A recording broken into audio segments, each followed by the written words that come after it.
The Romance of the Ranchos. Los Angeles, 1854. First stage crosses San Fernando Pass.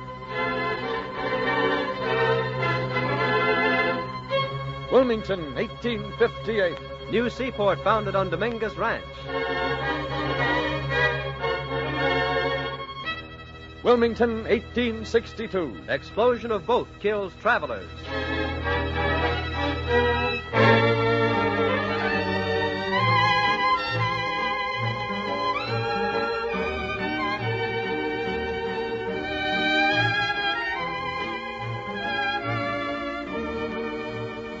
The Title Insurance and Trust Company of Los Angeles presents The Romance of the Ranchos, a weekly dramatization of the highlights of history which make the colorful background for our Southern California of today. Each week, our wandering vaquero Frank Graham returns to tell another true story of the days of the Dones.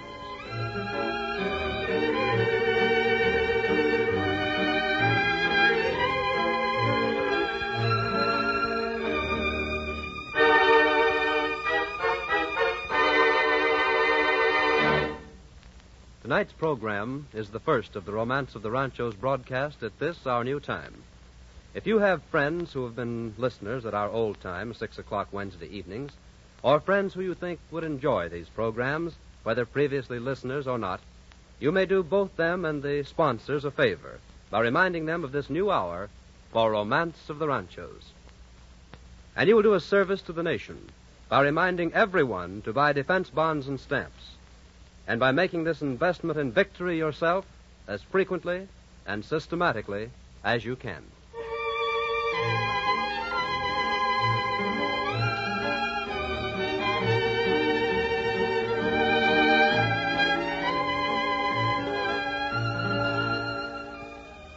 And now here to tell us the story is our wandering vaquero, Frank Graham.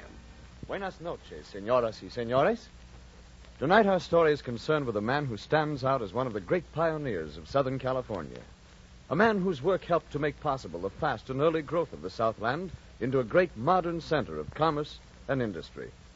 He might be called the father of early transportation here, and he was the founder of the great port of Wilmington. Let's listen to the story of Phineas Banning, a story rich in the romance of the Ranchos.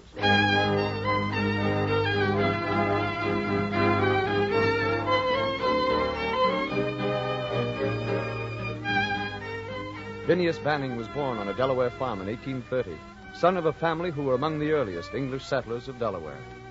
Although his father was one of the early graduates of Princeton University, Phineas had a limited education when, at the age of 14, he decided to plunge into the world of affairs.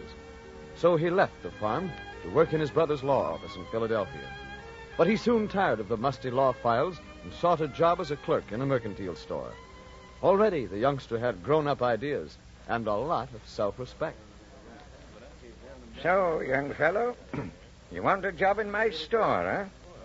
Think you can sell merchandise? Why, of course, Mr. Plummer. Well, I'll give you a try. You say your name is Banning, huh? Yes, sir. Phineas Banning. That's a mighty big name for such a young fellow. What do they call you, Phineas? No, sir. I'm Phineas Banning, and that's what I'm called. Do they call you Bertie? What? Why, of course not. Oh, no, they call you Elbert, because you're more respectful. Well, that's why I'm called Phineas. I may be young, but I'm able to make my way like any man. And what's more, I'm going to become somebody, do big things. Someday, Phineas Banning will be a big name. And that's me, Phineas Banning.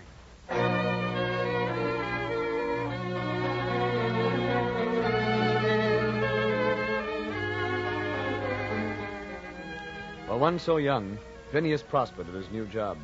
And it was some years later when he was entrusted with a job for an important customer. There. How's that, Mr. Claiborne? Fine, Mr. Benning. That'll do quite well for that box. Now we'll start on this other big one. This is pretty valuable crockery, isn't it, sir? I hate to think of how much money is represented here. That's why we have to be so careful. Oh, I don't think we'll have to worry about this stuff now. I don't either. You're doing a fine job of packing. In fact, Mr. Benning, you've handled this whole thing very well. Very well indeed. Well, thank you, sir, but we're very glad to be of service. You know, I've been thinking. I could use a young fellow like you. And besides, I need someone to come along with me and look after the shipment. Would you be interested? Oh, well, it's kind of you, but I'm pretty well satisfied right here. Where are you taking us, to New York? No, sir, not by a long ways. 3,000 miles in the other direction. That's another reason why it has to be so carefully packed. This crockery is going overseas, across the Isthmus of Panama and out to California. Holy suffering catfish. You mean all the way out to the Pacific coast? That's right. It'll make a right nice trip, and there's plenty of interesting work and good living to be had out there, if you'd want to stay. Oh, say, that's different. California, huh? Oh, gosh. Would you like to go? All you have to do is say the word. Gosh, would I, Mr. Claiborne? Why, any young fella'd jump at a chance like that. When do we leave?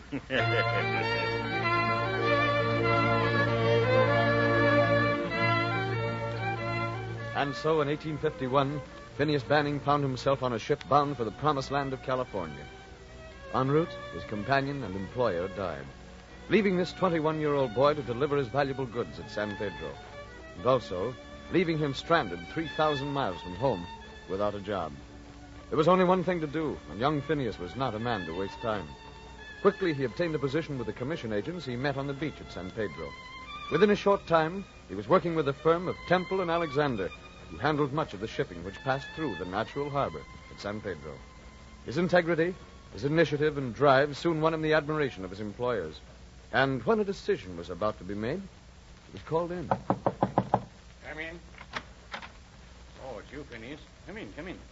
You sent for me, Mr. Alexander? Yes, Phineas, I did. I wanted to tell you that there are going to be some changes around here. Well, you don't mean that my work hasn't been satisfactory? Oh, goodness, no. I didn't mean to imply anything of that kind. No, your work has been excellent. And both John and myself are convinced that you're an up-and-coming youngster. Well, thank you, sir. I'm glad you feel that way. And the changes I spoke of are these. First, John, that is Mr. Temple, has decided to give up his share of the business. So, since I don't want to carry on alone, there'll be a new partner in the firm. A new manager. Oh, well, that's fine, but why'd you tell me, sir? Because you're it, Phineas. That is, if you want to be. What? You mean that... Oh, Mr. Alexander, do I? All right, son. But if we're going to be partners, there'll be no more of this Mr. Alexander business. From now on, it's David. And together, you and I are going to do all right.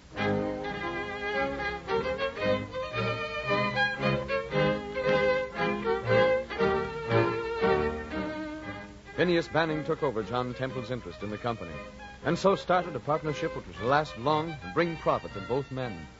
With this as a start, Phineas Banning grew to become one of the most important men in the Southern California of his day. And the name of Phineas Banning was spread throughout the whole of the growing Southland by the stage lines he established. Stage lines which carried passengers from the ships at San Pedro up to Los Angeles in hair-raising races against those of his rivals. Banning was a visionary, always looking for new fields to conquer. When Fort Tejon was established high in the mountains north of the San Fernando Valley, Banning and Alexander decided to try a stage line to the fort, even though there was no road over the steep slopes. And it was Banning himself who took the first stage up.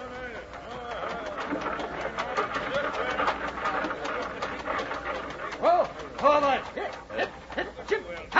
Over there, boy. That's it. Well, here we are. Who said we couldn't make the summit of San Fernando Pass? Ooh, Phineas, let's turn around and go back. We'll never make it to Tejon. Oh, what are you talking about, David? Of course we will. But this is too tough. No road, just an old Mexican pack trail. Difficult enough for a pack mule. Where any pack mule can go, Banning and Alexander's stages will go. David, I'm surprised at you wanting to give up. But, Phineas, it's only good common sense. People were right. Everybody said this was an impossibility. You couldn't even find a driver who'd try it. Had to do it yourself. Ah, they were all just scared, that's all. They've got some sense, you mean. David, they all said we couldn't get this far, to the top of San Fernando Pass. But we did it. We're here. After a trip I'll never forget. Why we aren't dead, I don't know. But from here on, the going is even tougher. Now, look. Just look at where the trail leads now. Have you taken a look at that cliff you're supposed to go down? Yeah. It's quite a drop, isn't it? Quite a drop, my man. It's almost impossible to keep your footing on it, let alone take a Concord stage and 6 horses down. I'll make it. Oh, no, you won't. I own a part of this, and I forbid you to risk my property. We're turning around here. Oh, now, David, calm down. Think what this will mean to our business. We've got to keep on. But, Phineas, it's our lives that we're taking chances with.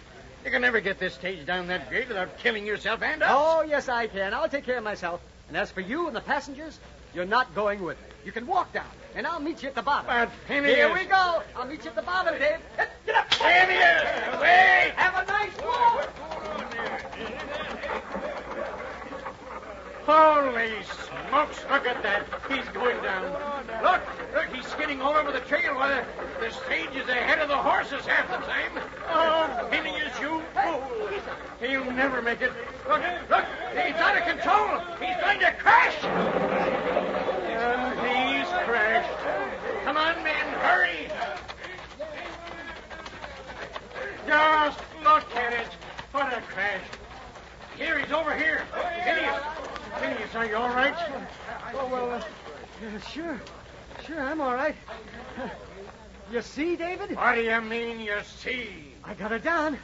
Maybe not all in one piece, but she's down the grade. We took a stage over San Fernando Pass.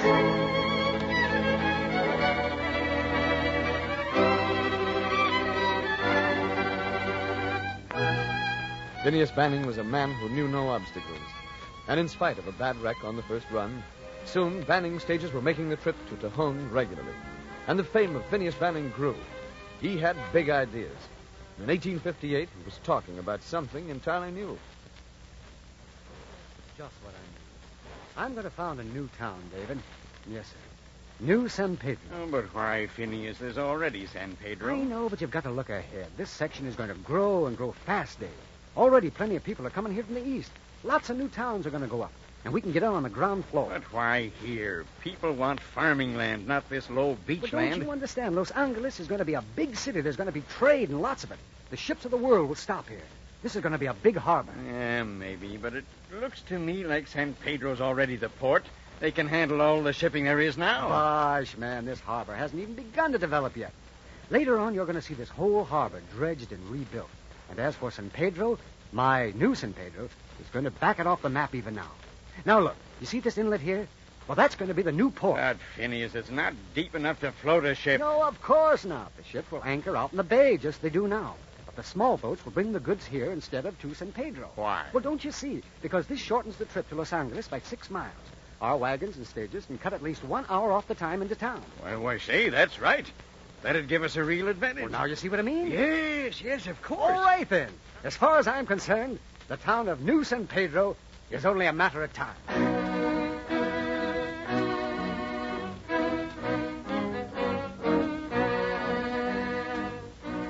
On September 25th, 1858, freight and passengers were landed for the first time at San Pedro, Newtown.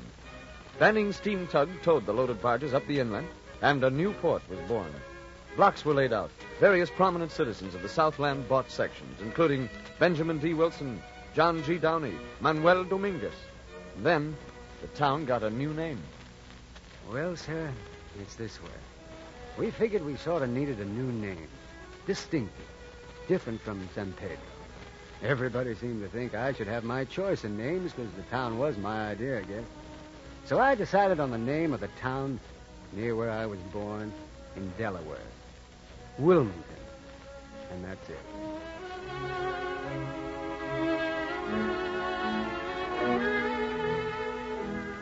Yes, that was it. The town was rechristened Wilmington, and its growth continued. For a while, it shared the business with San Pedro. But in 1859, with the establishment of Camp Drum and the drum barracks at Wilmington, the new port forged ahead. During the Civil War, all the army supplies were handled through Banning's landings, and prosperity hit. In addition, Banning and Alexander had a profitable trade with the Mormons of Salt Lake and a teeming lumber business in Los Angeles. Those were lush days. Phineas Banning built a beautiful 3-story mansion for his family in Wilmington. It may still be seen there, standing in a public park. But he was not satisfied with his already great achievements. He still had ideas far beyond what was dreamed for the Southland in those days. He was still interested chiefly in transportation. And in 1860, when he heard about the new steam wagon... Yes, sir, Dave. It's a wagon without horses. Runs on steam. It sounds crazy to me. Crazy or not, over in Leeds, England, where they made it, they found that it will pull 85 tons. What? Why, that's unbelievable. Oh, but think, man, what that'll mean to our business. Think how much more freight we can haul at one time. Yeah, that's right. Well, what do you plan to do? Well, it's on its way over to San Francisco now. A copper company has bought it. and I'm going to buy it from them. But, Phineas, it'll cost a lot of money. Sure it will, but what of it? Los Angeles is going to be the first city on the coast to have a steam wagon.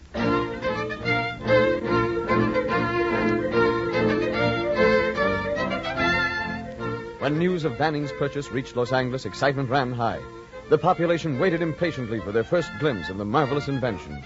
When word came that it had arrived in San Pedro, crowds waited for its appearance, but they were doomed to disappointment. No, it's no use, David. It just won't work. Well, it does seem to run. I know, but what good's that? It won't haul any freight. None, I guess, except as a curiosity. Except as an example of Banning's folly, you mean? Well, it's not your fault. I know, and I'm not worried. I'll keep right on looking for a way to bring new ideas to Los Angeles. Someday, this is going to be a great country, David, and I'd like to help make it. Phineas, in spite of anything the rest of us can do about it, you will. You'll bring us progress whether we want it or not. And more power to you.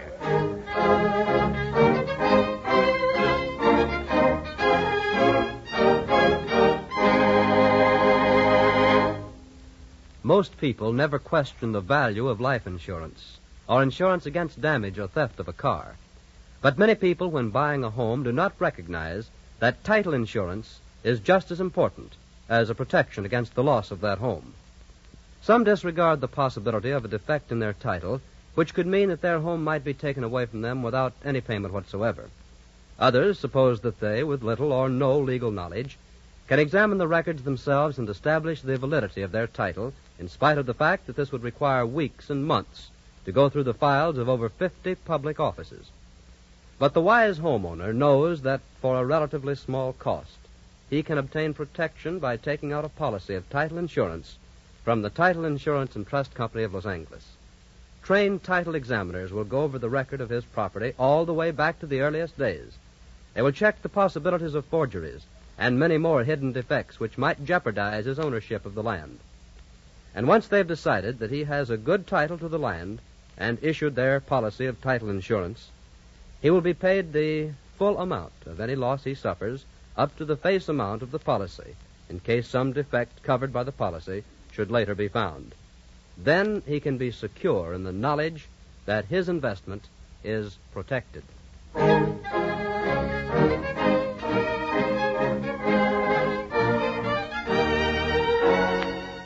Phineas Banning's business dealings prospered for the most part, in spite of an occasional reverse such as the steam wagon deal. But in 1862, he suffered a serious loss. He was aboard his beautiful little steamer, the Ada Hancock, which carried passengers from the wharf at Wilmington to the ships waiting in the bay. Standing at the rail, he was talking to a friend. Well, Mr. Banning, the bay looks rough today. Yeah, it is. Quite a wind chopping it up. When we leave the inlet and hit the open water, we'll know it all right. On the last trip, that first wave gave us quite a thump. Well, I hope I don't get seasick. Oh, no, it's not far out to the Senator. And that ship's big enough to weather this easily. Just these little boats would make you sick. Well, we've certainly got good company. Many of the most important people in Los Angeles are aboard. Yeah, we have a full load, all right. Sit. Make a good grip on the rail. Here we come into the open water. Yeah, and it's going to be a bad one. Why doesn't he head her around more? Hey, Joe! Joe, head her in. We're going to hit broadside. Hey, those waves are big. Look out! Here it comes!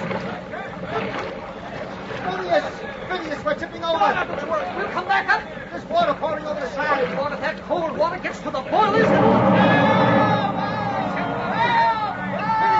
Phineas, help! Phineas, help! Grab my hand. I'm drowning. You'll be all right. I landed on a sandbar. Just give me your hand. I'll pull you up. Oh, that's it. Hey, thank the Lord. Oh, good Lord, what happened, Phineas? Can't quite grasp it yet myself. The boilers blew up. Where's the boat? Blown to bits down to the waterline. Come on, there's still some people in the water. We gotta help them. Yes, but what about all the others? They're gone. They're past help. Come on.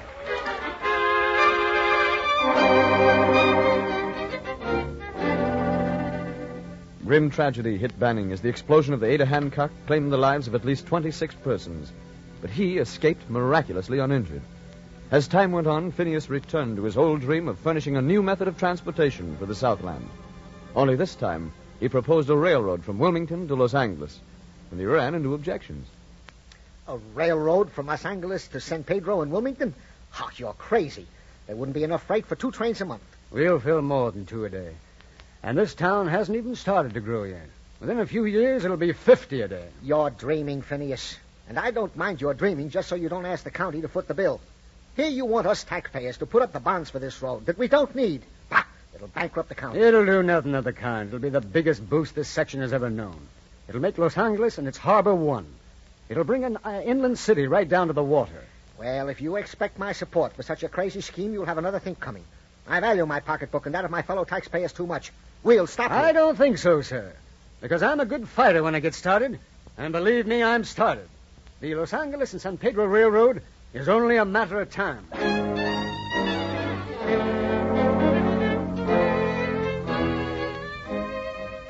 Once more, Phineas Banning made that prediction, and once more he was right. He even got himself elected to the California legislature to fight his fight on its floors. Slowly, opposition was overcome. The legislature was won, but the people had to be converted to the idea of putting up the necessary money. In March of 1868, an election was held. Banning received the news. Phineas, they've done it. They've done it. You mean they've... They voted for the railroad. It was close, but they did it. 704, 672 against. Oh, thank goodness. Now we can go ahead. We'll get started laying the tracks right away.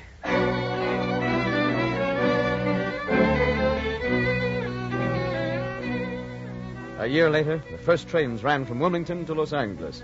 And within a few years, Phineas Banning's boast came true. And 50 trains a day were hauling the freight of the port. But for Banning, there was little triumph in the completion of the railroad. For soon after... Phineas, you don't mean to tell me that you're going to sell everything? Your interest in the railroad, the wharves, everything? I have to, Dave. I've sunk so much money in this mining business down in Sonora, and I've taken a terrific loss. But that doesn't mean you have to sell. Just hang on and you'll be all right. No, I have to have money. That's the only way I can raise it. Oh, but why? Your credit's good if you need money. No, Dave, you don't understand. My friend Tishner put his money into the mines, too, on my say-so. Now that our money's gone, I'm not going to let him stand the loss. I'm going to pay him back every cent he lost. But, Phineas, that's crazy. He knew the risk. He took a legitimate business chance. He came in on my say-so. That's enough for me. I'm going to pay him back every cent.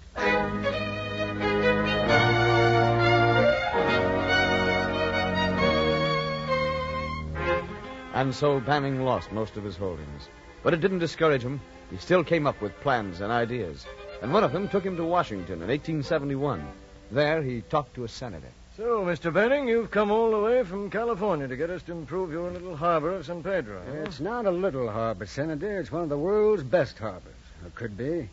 And it's the port of what will one day be one of America's greatest cities, Los Angeles. Well, you may be right, but that looks a long way off. Perhaps it will be, if you gentlemen don't help us improve it. Oh, come now. You mean this little breakwater you want will do all this? No, but it's a start. It'll mean that a channel will be created deep enough for some pretty good-sized ships to come right up to the wharves, instead of anchoring out in the bay as they do now. And why, may I ask, are you so anxious to see this done? Are you in business there? I have been. I might be again. Mm-hmm. This naturally would help my business and all my friends' business. But more than that, I want to see that wonderful country grow as it should. I want to live to see it the most progressive section of our nation. And I think I will. Well, I admire your enthusiasm, sir. Well, maybe we can help you. At least from now on, I'll be on your side. Thank you, Senator. Thank you.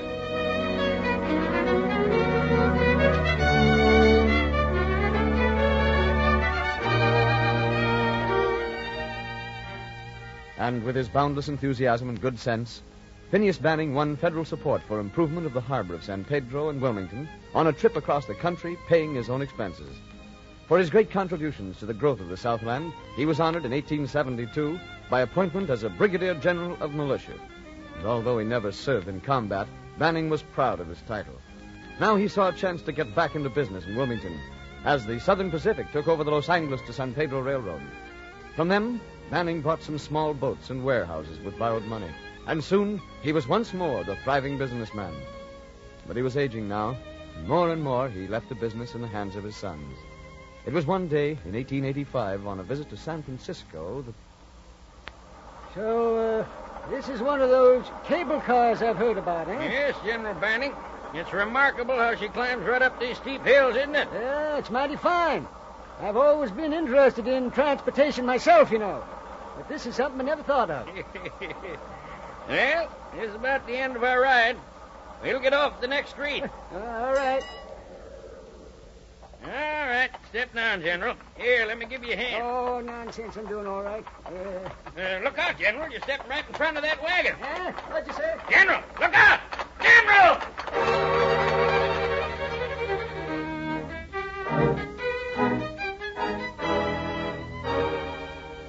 Injured by a heavy wagon which knocked him down, the great 6'2" frame of Phineas Banning was stretched out upon a hospital bed, never to rise again. And on March the 5th, 1885, General Phineas Banning died.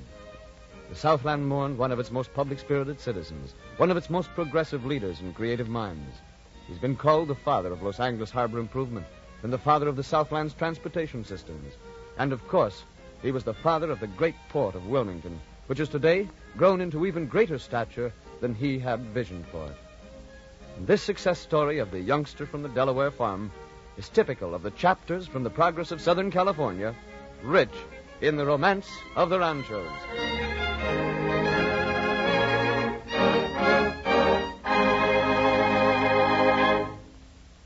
Title insurance service is not the kind of commodity which can be bought and sold over a counter with price as the primary consideration. The protection which prompt, accurate title insurance service gives to those who deal in real property is worth far more than the cost which is attached to it. However, it is well worth knowing that the insurance which the Title Insurance and Trust Company of Los Angeles gives to its customers is available at rates that are substantially lower than the average cost of such service elsewhere. Title insurance is something which you may purchase only once or twice in a lifetime. It means peace of mind and security of your investment in real property. The Title Insurance and Trust Company of Los Angeles, through the years of business integrity, has established a reputation which will bear your most rigid scrutiny.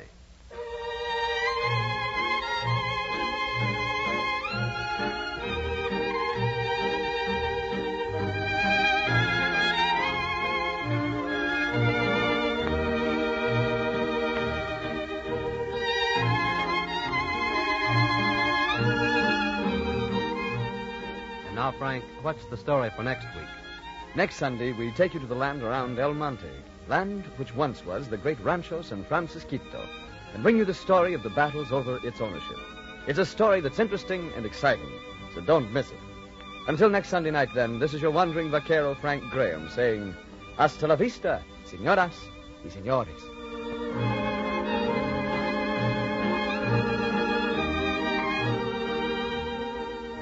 The Romance of the Ranchos, a presentation of the Title Insurance and Trust Company of Los Angeles, featuring Frank Graham as the wandering vaquero, is dramatized by John Dunkel and produced by Ted Bliss, with special music arranged by Gaylord Carter. Bob Lamont speaking and saying good night. This is the Columbia Broadcasting System.